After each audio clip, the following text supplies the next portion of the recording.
Hello everyone. In this session, we are going to discuss all the terminologies related to accounting. सारे के सारे terminologies जो आपके आने वाले यूपीएससी, ईपीएफओ, एपीएफसी के लिए काफी इंपॉर्टेंट रहने वाले हैं, वो इस सिंगल वीडियो में हम देखेंगे। ये क्यों जरूरी है वीडियो आपके लिए? क्योंकि इसमें मैंने कोशिश करी है कि ये 40-45 ऐसे पॉइंट्स हैं, ऐसे टर्मिनोलॉजीज हैं जो कि एग्जाम में पूछे जाते हैं। अगर कोई भी सब्जेक्ट आप पढ़ते हो तो वहां से रिलेटेड चीजें, जो वर्ड्स हैं, उनका मीनिंग आपको पता होना जरूरी है। ठीक उसी तरीके से जब अकाउंटिंग की बात आती है तो आपको पता होना चाहिए कि एसेट क्या होता है, लायबिलिटी क्या होता है, डेटर क्रेडिटर क्या होता है, डेप्रिसिएशन क्या होता है, एप्रिसिएशन क्या होता है, वैल्यूएबल कॉस्ट क्या होता है, कॉस्ट ऑफ गुड्स सोल्ड क्या होता है, बैलेंस शीट क्यों प्रिपेयर करते हैं, क्या होता है। तो ऐसे ही सारे टर्मिनोलॉजीज को लेके मैं अर्चना मायानंदन आपके सामने हूँ और आज के इस वीडियो में ये सारा का सारा हम बहुत अच्छे से और बहुत फटाफट कंप्लीट करेंगे। बहुत ज़्यादा डिटेल में नहीं जाऊंगी, हाँ इतना जरूर करूंगी कि आपका आने वाला क्वेश्चन सारा क्वालिफाई हो जाए। अकाउंट्स का टेंशन आप मेरे ऊपर छोड़ दीजिए, सारी की सारी चीजें कंप्लीट करवाऊंगी। और ऐसा नहीं है कि सिर्फ हमने बैलेंस शीट का डेफिनेशन देख लिया तो वो काफी है, नहीं, उससे रिलेटेड हम क्वेश्चंस भी सॉल्व करके जाएंगे और बैलेंस शीट में क्या क्या चीजें होती हैं, कैसे उसको प्रिपेयर करते हैं, क्यों प्रिपेयर करते हैं, ये सारी चीजें हम कंप्लीट करेंगे। ये जस्ट एक आपका इंट्रो क्लास है अकाउंट से रिलेटेड वर्ड्स का, जिसको आप नोट डाउन कर लेंगे। जो जो चीजें आपको नहीं आती है उसको एक जगह पे आप पेन डाउन कर लेंगे। हमारा फर्स्ट जो पॉइंट है ये है certified public accounts, CPA. CPA किसको कहते हैं? सीपीए कहते हैं, this is actually professional designation that can accountant can earn by passing the CPA exam and fulfilling the requirement for both education and work experience which vary by state। तो ये CPA account एक exam है जिसको आप qualify करते हैं। उसके बाद जो ये फुलफिल रिक्वायरमेंट है इस एग्जाम को क्वालिफाई करने के लिए, इस एजुकेशन को लेने के बाद, वर्क एक्सपीरियंस को लेने के बाद आप इस पे काम कर सकते हैं और ये डिफर करता है स्टेट टू स्टेट। मैं हिंदी और इंग्लिश दोनों में कंप्लीट करवा रही हूँ सो डैट कि आपके जो हिंदी और इंग्लिश मीडियम दोनों के स्टूडेंट्स हैं वो इस चीज को कवर कर पाए बखूबी। सेकंड है क्रेडिट। क्रेडिट मतलब क्या होता है? उधार लेना। Okay, a credit is an increase in a liability और इक्विटी अकाउंट। ये लायबिलिटी में इंक्रीजमेंट है, बढ़ोतरी है, और इक्विटी अकाउंट में बढ़ोतरी है। और डिक्रीज इन एन एसेट और एक्सपेंसेस अकाउंट क्या है? क्रेडिट जो है ये लायबिलिटी में तो बढ़ोतरी करता है, लेकिन जो हमारा मूल संपत्ति है, एसेट है, उसमें क्या करता है? डिक्रीज करता है। तो ये लाइन आप जरूर नोट कर देंगे, a credit is an increase in a liability और इक्विटी अकाउंट और a decrease in a asset और एक्सपेंसेस अकाउंट। डेबिट क्या है? A debit is an increase in an asset और एक्सपेंसेस अकाउंट। अब यहाँ पे देखिए, यहाँ पे डिक्रीज इन एसेट और एक्सपेंसेस अकाउंट होगा और यहाँ पे आपको नोट्स बनाना है तो कैसे बनाना है? आपने एक साइड लिख देना है क्रेडिट, दूसरे साइड लिख देना है डेबिट। और क्रेडिट में आपको क्या लिखना है? डिक्रीज इन एसेट और expenses account, increase in liability और इक्विटी अकाउंट। उसी तरीके से क्या करना है? डेबिट में क्या लिख लेना है? इंक्रीज इन एसेट और एक्सपेंसेस अकाउंट, और डिक्रीज साइड में क्या लिख देना है? लायबिलिटी और इक्विटी अकाउंट। क्लियर? नेक्स्ट है एक्रूड एक्सपेंसेस। ये क्या है? accrued expenses क्या है? an expenses that been incurred by hasn't been paid as described by the term accrued expenses। accrued expenses, कुछ expenses ऐसे होते हैं जिसको आप कुछ नाम नहीं दे सकते। लाइक मान लो कि कोई आपके पास सामान लेके आता है, अब आप सामान में आप उसको 5 रुपीज टिप्स दे देते हैं, चाय वाला आदमी आता है चाय देने के लिए, आप कभी खुश हो कि बच्चे को 10 रुपया दे देते हैं। तो ये सब जो एक्सपेंसेस होते हैं जब ये प्रिपेयर किया जाता है profit and loss account, balance sheet account, ये सारी चीजें कहाँ दिखती हैं? तो एक्रूड एक्सपेंसेस में, मिसलेनियस एक्सपेंसेस में ये सारी चीजें आपको दिखा दी जाती हैं। एसेट्स क्या है? Anything the company owns that has monetary value. अब आपके पास जो बिल्डिंग है, कंपनी की जो बिल्डिंग है वो एसेट हो गई उसकी, राइट। कंपनी के जो फर्नीचर्स हैं वो क्या हो गए? वो एसेट्स हो गए। अब एसेट में कितने टाइप के एसेट्स आते हैं वो हम आगे सारी चीजें देखेंगे। कंपनी के जो मशीनरी हैं वो क्या हो गए? वो एसेट हो गए। तो जो मॉनेटरी वैल्यू है ओन्स दैट द कंपनी, वो क्या हो गया? वो कंपनी के लिए एसेट हो गया, संपत्ति हो गया, right. These are listed in order of liquidity from cash, most liquid and land, least liquid. Okay, जैसे लैंड है ये भी एसेट है, कैश जो है आपके पास कंपनी के नाम का ये भी एसेट है। तो ये क्या हो गया? ये लिक्विडिटी है, इसको आप जब चाहो भजा सकते हो। लैंड को जब चाहो भजा सकते हो नहीं, it will take some time. Okay, next है बैलेंस शीट। बैलेंस शीट क्या है? हम किसी भी जो फाइनेंशियल ईयर होता है उसके लास्ट में कोई भी कंपनी बैलेंस शीट प्रिपेयर करती है, right. Asset side, liability side कि हमारे पास कितना बच गया, हमारे ऊपर कितना चढ़ गया, तो बैलेंस शीट प्रिपेयर करती है। A financial statement that reports on all of a companies asset, liability and equity, उसको क्या बोलेंगे आप? बैलेंस शीट बोलेंगे। As suggested by its name, a balance sheet abides by equation। इसमें क्या होता है? एसेट जो होता है वो लायबिलिटी के इक्वल होता है, ठीक है।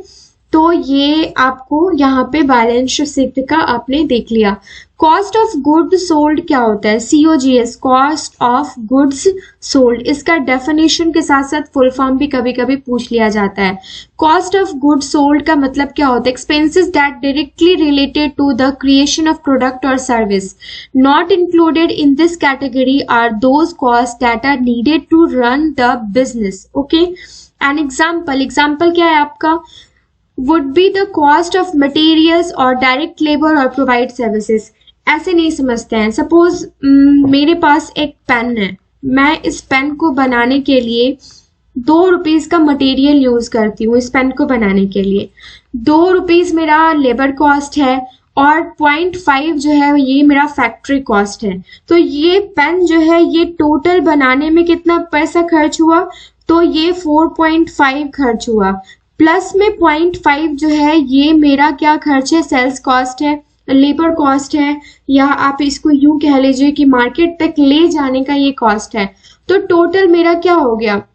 ये हो गया 5 रुपया। लेकिन अगर इस पेन को मैं 7 रुपए में बेचती हूँ तो कॉस्ट ऑफ गुड सोल्ड, अब ये 5 रुपए का 500 पेन सेल हो गया, तो इसका कितना होगा? इसको मल्टीप्लाई कर लीजिए, that one is your cost of good sold. Okay, depreciation क्या है? डेप्रिसिएशन को इजी लैंग्वेज में आप समझ लीजिए, इतना सारा आपको नहीं देखने की जरूरत है। लाइक आप कोई भी मशीन खरीदते हैं, मशीन आप एक फोन ही पकड़ लीजिए, लैपटॉप पकड़ लीजिए, PC पकड़ लीजिए। आपने फोन परचेज किया कितना? चलो 20,000 में हमने फोन परचेज किया। ओके, अब इसका वैल्यू दिन प्रतिदिन क्या होगा? घटेगा। आप ये नहीं कह सकते कि बढ़ेगा। अब आप ये मुझे प्लीज कमेंट सेक्शन में मत बोलिएगा कि मैम अगर सोनी का फोन मैंने अभी 20,000 में खरीदा है तो नाउ इट्स वैल्यू इज 22,000, ठीक है, अब इसका दाम बढ़ गया। नहीं, हमें कैसे सोचना है? हमारे पास जो 20,000 का फोन है हमने तो उसको यूज किया है ना भाई। जब यूज किया है तो ये धीरे धीरे पुराना हो जाता है, सेकेंड हैंड हो जाता है, फिर थर्ड पर्सन के थ्रू सेल करेंगे, थर्ड हैंड हो जाएगा। तो उस तरीके से मान लो कि अब जो हमने फोन यूज किया है उसका वैल्यू हमें 5,000 रुपये कम मिलेगा। तो ये जो वैल्यू है दिस इज योर डेप्रिशिएशन, और डेप्रिशिएटेड वैल्यू क्या हो गया इसका? ये हो गया 15,000। अब यहाँ पे देखिए क्या दिया हुआ है, depreciation appears on the income statement. Depreciation कहाँ दिखता है? तो ये इनकम स्टेटमेंट में दिखता है एज एन एक्सपेंसेस, एक्सपेंस है ये। अब अगर मान लीजिए कि कोई मशीन मैंने 2 लाख रुपए का बिठाया है, राइट। 2 लाख रुपए का मशीन बिठाया है, अब उसके हर महीने में, उसके मैनेजमेंट में, उसके देख रखाव में मेरा जाता है महीने का 10,000 रुपया। तो हर महीने में डेप्रिशिएशन 10,000 रुपया जाएगा, 1,90,000 का ही ये मेरा प्रॉफिट रह गया। एक्सपेंसेस साइड में हम दिखाएंगे कितना, 10,000 टू मशीन डेप्रिशिएशन। ओके, बस जितना अभी मैं समझा रही हूँ उतना समझ लीजिए। इतने अच्छे से क्लियर करवाऊंगी फ्रेंड्स कि आप 10 क्वेश्चन में से 7-8 क्वेश्चन तो आप डेफिनेटली बना के आएंगे, कुछ भी नहीं है अकाउंट्स में। यहाँ पे क्या है, यहाँ पे एक्सपेंसेस में देखते हैं and is often categorised as non cash expenses. अब यहाँ से अगर आपसे पूछा जाए कि डेप्रिशिएशन क्या है, तो एक लाइन में आप कह सकते हैं कि ये नॉन कैश एक्सपेंसेस है। दूसरा क्या है, एक कहाँ पे दिखाया जाता है, तो इनकम स्टेटमेंट में ये कहाँ दिखाया जाता है, एक्सपेंसेस में दिखाया जाता है। ओके, नेक्स्ट हम देख लेते हैं account payable and account receivable. Account payable कौन है, account payable includes all of expenses that a business has incurred but has not yet paid. Account payable जो हमें पे करना है, हमने वो एक्सपेंसेस उठाए तो हैं, हमने वो खर्च उठाए तो हैं। लाइक हमें 400 टी शर्ट्स बनाने हैं, हमने मटेरियल ले लिया, राइट। हमने प्रिंटिंग का मटेरियल ले लिया, हमने क्लोथ का मटेरियल ले लिया, हमने स्टिचिंग का मटेरियल ले लिया, लेकिन ये जो 50,000 रुपीज हमें पे करना है, that one is account payable, जो हमें पे करना है हमने चुकाया नहीं है, ठीक है। This account is recorded as liability. तो भाई जब चुकाएंगे नहीं तो हमारे लिए तो ये कर्ज ही है ना, तो ये लायबिलिटी में होगा। तो बैलेंस शीट में जो ये आपका अकाउंट पेएबल है, जो हमें पे करना है, हो सकता है कि हमने इस साल लिया है 6 मंथ के टेन्योर पे, वो अगले साल पे करना है, राइट। तो ये बैलेंस शीट में कहाँ दिखेगा, ये बैलेंस शीट में दिखेगा किस साइड में, लायबिलिटी साइड में, as it is a debt owned by company। ओके, अब यहाँ पे क्या है, account receivable. Account receivable includes all of the revenue sales that a company has provided but has not yet collected payment। okay, अब मान लो कि मैं मेरे अकाउंट रिसीवेबल में बैलेंस शीट में किस साइड में लिखूंगी, तो जैसे अकाउंट पेएबल बैलेंस शीट में हम किधर लिखेंगे, लायबिलिटी साइड में, तो यहाँ पे बैलेंस शीट में हम एसेट साइड में लिखेंगे, क्योंकि ये तो मेरे लिए एसेट आने वाला है ना। हमने आपको 1 लाख रुपया इन्वेस्ट किया, राइट, इन्वेस्ट किया जो मुझे अभी नहीं आया है। क्यों, क्योंकि देनदार को नहीं, लेनदार को 6 मंथ का हमने टाइम दिया है, बट ये 6 मंथ के बाद जब मेरे पास आएगा तो ये मेरे लिए एसेट आएगा ना, आने वाला पैसा है तो एसेट साइड में आएगा। ओके, ये लायबिलिटी में तो नहीं आएगा। जो देगा उसके लिए ये लायबिलिटी है, जो लेगा उसके लिए ये क्या है, एसेट है, प्रॉफिट है। ओके, बुक वैल्यू क्या होता है, इक्विटी क्या होता है, book value as an asset is depreciated. जैसे मान लो आपको मैंने बताया ना कि 2 लाख का मशीन हमने परचेज किया, इसमें कुछ खराबी आ गई, जिसमें 10,000 हमने क्या किया, खर्च कर लिया, तो डेप्रिशिएटेड वैल्यू इस मशीन का कितना हो गया, 2 लाख नहीं रहा, 1,90,000 हो गया। तो ये क्या है, इट लूजेस वैल्यू। अब इस मशीन को जो हम लोग बना चुके हैं, जो फर्स्ट हैंड से सेकंड हैंड हो चुका है, तो इसका डेप्रिशिएशन हो गया, मतलब डिक्रीमेंट हो गया, घट गया, तो 1,90,000 हो गया, क्योंकि क्या हो गया, वैल्यू इसका डिक्रीज हो गया। The book value shows the original value of an asset less bye accumulated depreciation.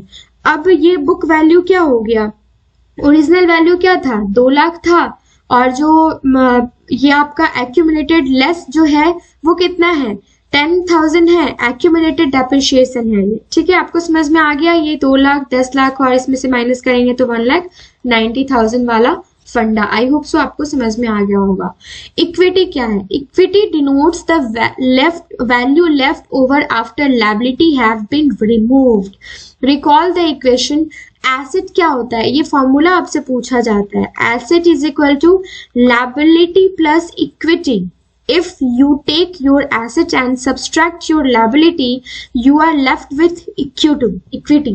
कोई जरूरी नहीं है कि हमेशा liability side और asset side equal रहेगा। You are left with what? Equity, which is the portion of company that is owned by the investor or owner. अब ये भी हो सकता है कि लायबिलिटी साइड ज्यादा हो या एसेट साइड ज्यादा हो, इक्विटी लेफ्ट हो जाएगा किसके पास, या तो इन्वेस्टर के पास नहीं तो ओनर के पास। ओके, नेक्स्ट है inventory. Inventory is the term used to classify the asset that a company has purchased to sell to its customer that remain unsold. अब मैंने क्या किया कि मैंने 50 मेरे पास टी शर्ट है, तो ये मेरे पास क्या है, एसेट है, राइट। लेकिन ये मैंने परचेज तो किया और इसको मैंने अनसोल्ड है, ये मैंने अभी तक सेल नहीं किया है। As these items are sold to customers the inventory account will be lower. अब जब हम 50 में से 45 सेल कर देंगे तो हमारे पास क्या हो जाएगा, 5 बच जाएगा। 5 में से 3 सेल कर देंगे, हमारे पास क्या हो जाएगा, 2 बच जाएगा। तो ये इन्वेंट्री हमारे पास इस चीज को डिनोट करता है। लायबिलिटी क्या है, एसेट हमने देख लिया है, अब देखेंगे लायबिलिटी क्या है। All debts that a company has yet to pay, है ना। लायबिलिटीज क्या होता है आप समझ सकते हैं, रेफर्ड एज लायबिलिटी। बात ये है, ध्यान देने वाली बात ये है कि common liabilities includes account payable, payrolls and loans, ये कॉमन लायबिलिटीज है। अकाउंट पेएबल, मान लो कि मैंने कुछ मशीन्स बनाने के लिए 2 लाख रुपए लिए हैं, ठीक है, तो जिसने दिया है उसके लिए क्या होगा, उसके लिए होगा AR, that is account receivable, वो रिसीव करेगा। और मेरे लिए, उसके लिए ये एसेट है, मेरे लिए क्या है, अकाउंट पेएबल, हम उसको देंगे, तो ये मेरे लिए क्या है, लायबिलिटीज है। Okay, income statement terms, the income statement aka profit and loss statement is the second of 2 common financial statement. These are most common basic accounting terms used in the reference with the reporting tools. इसको आप छोड़ दीजिए। Income statement terms क्या होते हैं, profit and loss terms क्या होते हैं, ये सारी चीजें हम देखेंगे। यहाँ पे ये डेफिनेशन सिर्फ समझ में आने वाला नहीं है। एक्सपेंसेस यहाँ पे अब मुझे बताने की जरूरत नहीं है। कॉस्ट इनकर्ड बाय बिजनेस, अब ट्रैवलिंग एक्सपेंसेस हो जाता है, सेल्स एक्सपेंसेस हो जाता है, रेंट एक्सपेंसेस हो जाता है, फिर बहुत सारे एक्सपेंसेस होते हैं, आपके डे टू डे एक्सपेंसेस होते हैं, इलेक्ट्रिसिटी एक्सपेंसेस होते हैं, मशीन एक्सपेंसेस होते हैं, बहुत सारे मटेरियल्स एक्सपेंसेस होते हैं, पेपर कॉस्ट होता है, ये सारे के सारे एक्सपेंसेस ही होते हैं, है ना। ग्रॉस मार्जिन क्या है, ग्रॉस मार्जिन समझने वाली बात है, काफी इंपॉर्टेंट है। यहाँ पे मैं 1 मिनट में इसको थोड़ा क्लीन कर ली because I need some space to describe this point here. Gross margin. Gross margin is a percentage calculated by taking gross profit and dividing by revenue for same period. It represents the profitability of company after deducting the cost of goods sold. Let me explain it first. ये मैंने आपको rectification बता दिया। अब मान लीजिए कि मैं बना रही हूँ एक शूज, मेरी एक शूज मेकिंग कंपनी है। ओके, अब शूज को बनाने में बहुत सारे कॉस्ट है, लेदर की कॉस्ट है, उसके बाद मशीन की कॉस्ट है, उसके बाद लेबर की कॉस्ट है, और भी बहुत सारे एक्सपेंसेस हैं, इसके कलर्स की कॉस्ट है। तो ये सब कॉस्ट मिला के मेरे से 250 रुपीज में शूज ये बन गया, राइट। अब इसमें हम जोड़ेंगे क्या, जो मार्केट तक ले जाने में जो कॉस्ट, मार्केट तक पहुंचाने में जो कॉस्ट लगेगा, उसको प्रमोशन करने में प्रमोशन कॉस्ट जो लगेगा वो भी जोड़ के मेरे पास 300 हो गया, ठीक है। अब ये शूज तो 300 में होल एंड सोल हमने क्या कर दिया, ठप्पा लगा दिया, कंप्लीट कर दिया। लेकिन अब ये मार्केट में बिकेगा कितने का, आपने क्या किया, होलसेल रेट में मार्केट में 350 में दे दिया, तो पर शूज आपको ग्रॉस मार्जिन कितना हुआ, पर शूज जो है आपको 50 रुपीज प्रॉफिट हुआ। अब आपने 100 शूज बेचा है तो 100 को क्या करेंगे आप भाई, 50 से मल्टीप्लाई करेंगे तो 5000 जो है, this one is your gross margin. अब इसके बाद ये डिपेंड करता है सेल्स पर्सन पे जिनके दुकान में ये शूज है कि भाई हमने तो आपको ग्रॉस प्रॉफिट 350 में दे दिया, हमें 50 रुपए प्रॉफिट से मतलब है। आप किसी शॉप पे आप देखते होंगे 400 रुपए का वही शूज है, फिर किसी पे 600 रुपए का है, किसी पे 500 रुपए का है। तो ये पर्सन टू पर्सन वैरी करता है कि आप कितना इसको सेट करेंगे। ओके, नेक्स्ट है ग्रॉस प्रॉफिट, ये हमने देख लिया है, ठीक है। इनकम, ग्रॉस प्रॉफिट ही देखा है, नहीं ग्रॉस मार्जिन देखा है। Gross profit includes the profitability of company in dollars without taking overhead expenses into account. It is calculated by subtracting the cost of goods sold from revenue for the same period.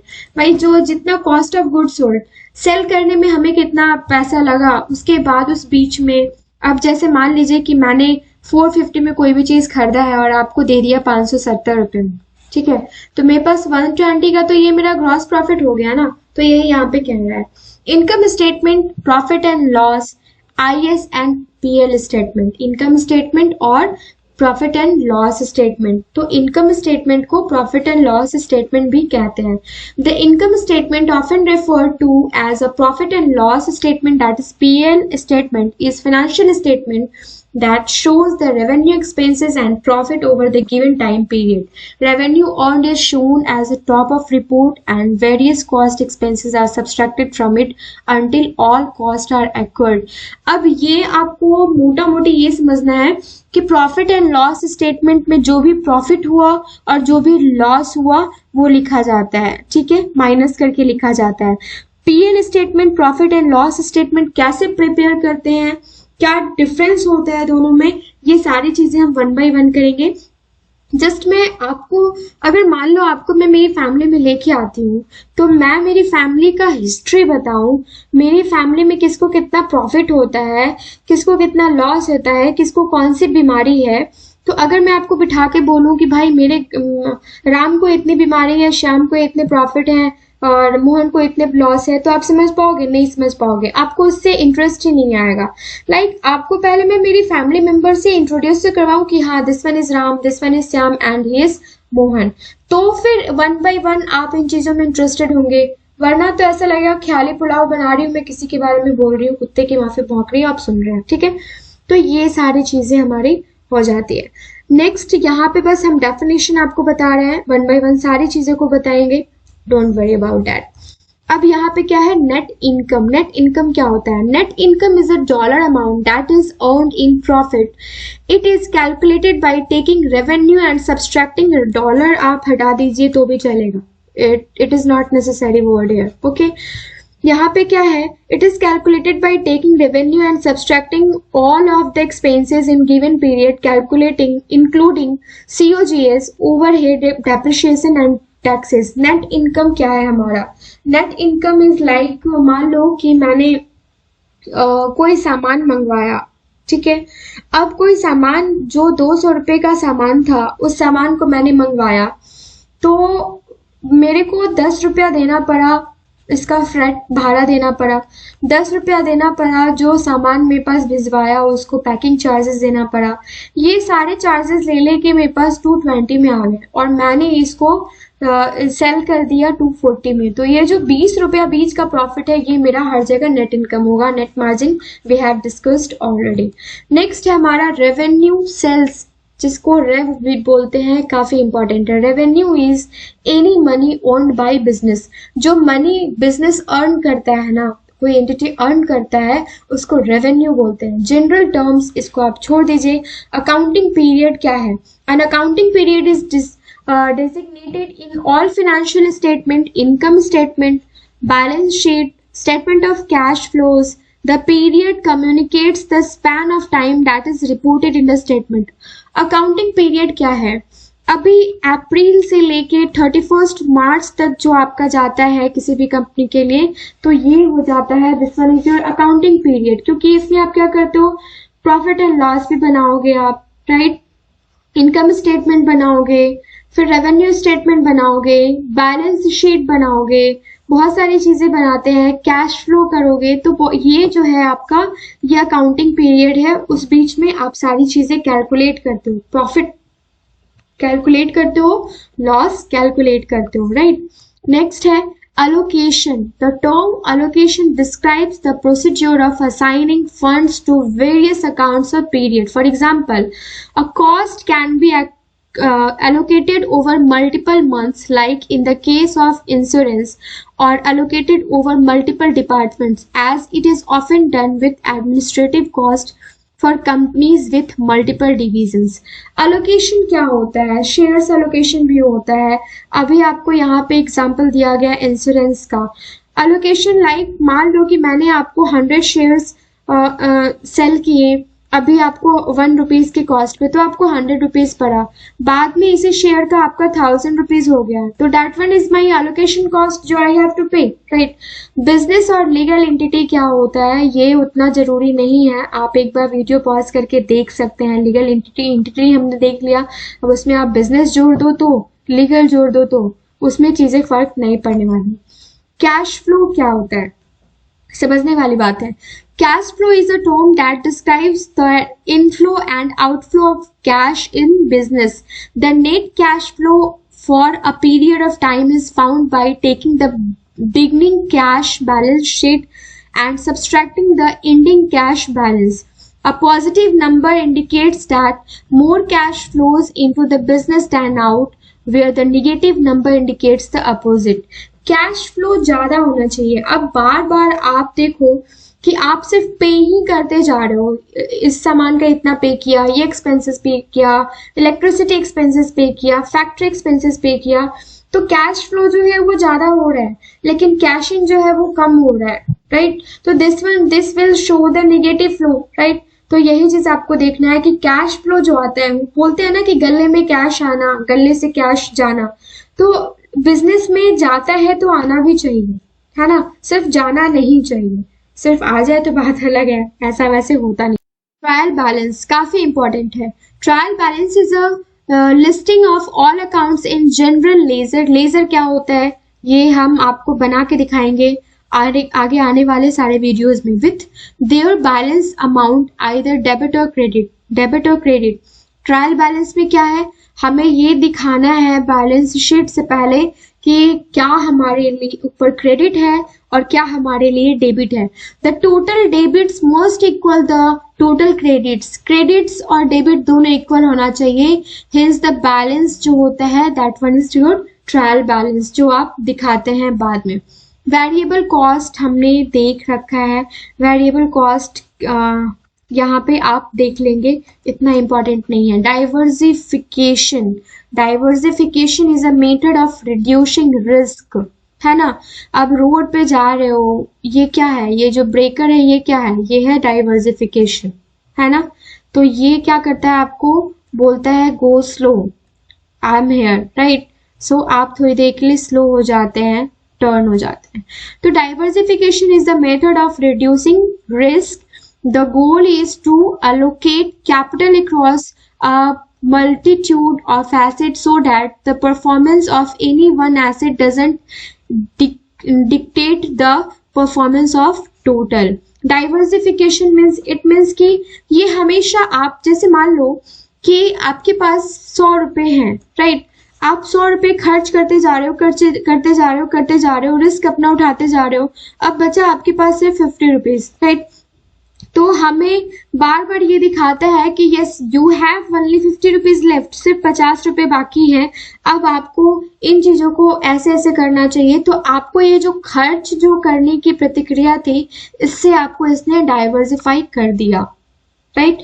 Enrolled agent क्या बोलते हैं? An enrolled agent is a professional accounting designation assigned to professionals to have successfully passed test showcasing experience in business and personal taxes को पे करने के लिए जिनके पास experience होता है, जो अकाउंट वाले एग्जाम को पास करते हैं, that one is your enrolled agent, है ना। जैसे शेयर एजेंट होते हैं उसी तरीके से LIC एजेंट्स होते हैं, उसी तरीके से आप इसको समझ सकते हो। नेक्स्ट है फिक्स्ड कॉस्ट और जनरल लेजर। फिक्स्ड कॉस्ट क्या है? Fixed cost is one that does not change with the volume of sales, है ना। अब मान लीजिए कि आपने देखा होगा ना, कहीं कहीं दुकान पे लिखा होता है फिक्स्ड प्राइस, है ना। अब जैसे मान लो कि आप 500 शर्ट खरीदो तो 50 शर्ट खरीदो तो प्राइस आपका 100 रुपया ही है, that one is your fixed cost. ये चेंज नहीं होगा, ठीक है। इसके जस्ट अपोजिट में कहा है इन्होंने कि वेरिएबल कॉस्ट होता है, मतलब हमने 450 रुपया शर्ट का दाम रख लिया, अब मर्जी है तो भाई किसी से 420 भी लेंगे, 410 भी लेंगे, तो जैसे 400 रुपया भी लेंगे अपना प्रॉफिट कट करके, but this one is fixed 100 है तो भाई आपको 100 ही पे करना पड़ेगा, चाहे आप क्वांटिटी कितना भी ले लो। General ledger is the complete record of company's financial transaction. ये कंपनी के फाइनेंशियल ट्रांजेक्शन का पूरा रिकॉर्ड होता है। जैसे मान लो हम लोग खाता बही करते हैं ना, तो खाता बही में क्या करते हैं, इस डेट को इस आदमी को इतने पीसेस दिए, इतने रुपए में दिए, that one is your general ledger. The general ledger used in order to prepare all of the financial statement. जो आप करते हो वो आप दिखाते हो। नेक्स्ट है हमारा क्या, general accepted accounting principle, gap. आप इसका फुल फॉर्म याद कर लेंगे, गैप का general accepted accounting principles. These are the rules that all accountant abide by when performing the act of accounting. कोई भी accounting वाला परफॉर्मेंस देता है तो इस चीज को ध्यान देना पड़ता है। ये रूल होता है, ये लॉ होता है जिसको these general rules were established so that it is easier to compare appeals to appeals when looking at the business financial report. ये कुछ तो फंडा होना चाहिए ना भाई। अभी जैसे आप एक छोटा सा एग्जांपल ले लीजिए, किसी भी यूनिवर्सिटी में आप जाते हैं या प्राइवेट स्कूल्स का फंडा आप ले लीजिए। अगर मान लो हर साल, ऐसा तो नहीं है कि इस साल का 25% कोई स्कूल बढ़ा रहा है तो कोई स्कूल अगले साल में 50% बढ़ाएगा, नहीं, 10% का इंक्रीमेंट करेगा। ऐसा ही इसी की सिमिलैरिटी में हर एक स्कूल का रहता है। तो कुछ रूल होते हैं हर एक इंस्टीट्यूशन के। उसी तरीके से अकाउंटिंग का जो रूल होता है, जहां से चीजें रेगुलेट होती हैं, जो अकाउंटिंग पर्सन होते हैं, जिस चीज को अबाइड, जिससे बंधे होते हैं बिजनेस फाइनेंशियल रिपोर्ट को बनाने के लिए, that one is your general accepted accounting principle. The full form is and the short form is what, GAAP, gap.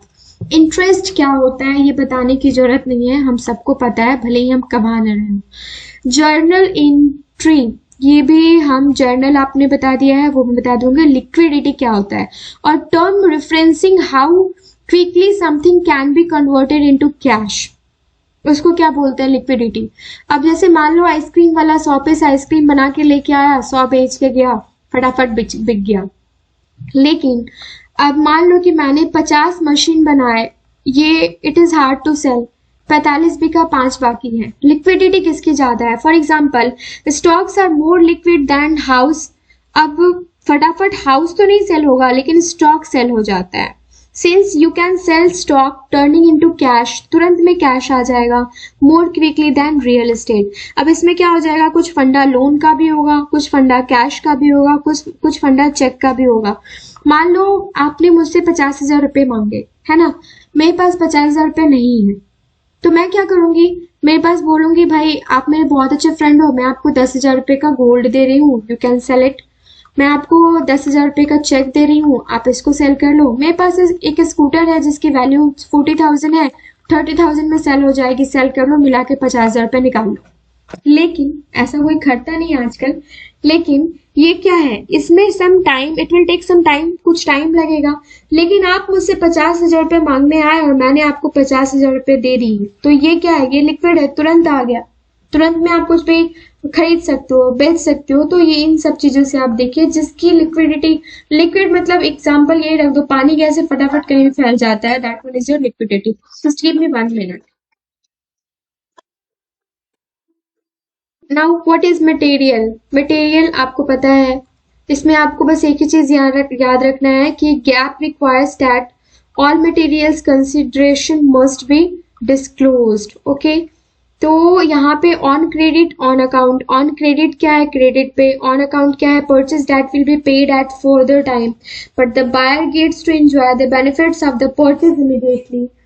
और ये जो है, ये सब कुछ हम आपको करके दिखाएंगे। इस तरीके से आप मत देखिए, इस तरीके से चीजें हैंग हो जाएंगी जब हम लोग जो सारी चीजें देखेंगे, थ्योरेटिकली सारी चीजों को समझेंगे, ट्रांजेक्शन्स देखेंगे, उसमें चीजें आपको समझ में आ जाएंगी। ओवरहेड क्या होता है, पेरोल क्या होता है? Overhead are those expenses that relate to running the business, है ना। They do not include expenses that make the product or deliver the service. For example, overhead often includes rent, executive salary, overhead है ना, कुछ salaries बाकी है, overhead है, rent बाकी है, ओवरहेड है, हर महीने पे करने हैं, हर 15 डेज पे करने हैं, राइट। पेरोल क्या है? Payroll is a account that shows payment to employees salary, wages, bonus and deduction. Often these will appear on balance sheet as liability that the company owes if there is accrued vacation pay or any unpaid wages. कुछ चीजें होती हैं जो आपको हर month पे करनी होती है, कुछ चीजें होती हैं जो आपको पे करना होता है बट लॉन्ग ड्यूरेशन के लिए आपके पास है, तो आप लायबिलिटी साइड में दिखाते हैं जब आप बैलेंस शीट बनाते हैं. That one is your payroll. Present value, किसी भी चीज का प्रेजेंट वैल्यू क्या है वो आपको पता है. Return on investment.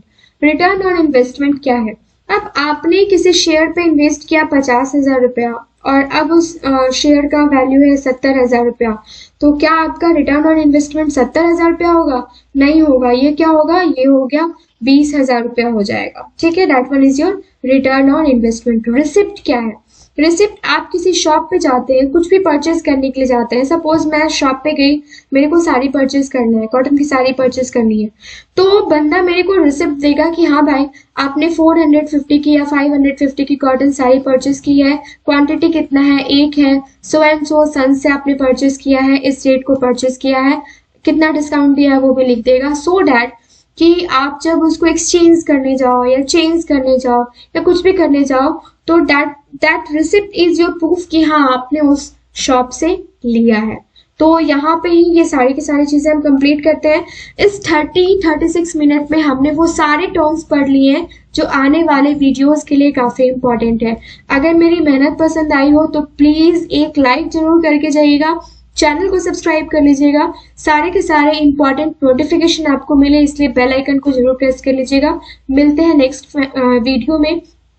A9 education family से जुड़े रहने के लिए थैंक यू सो मच.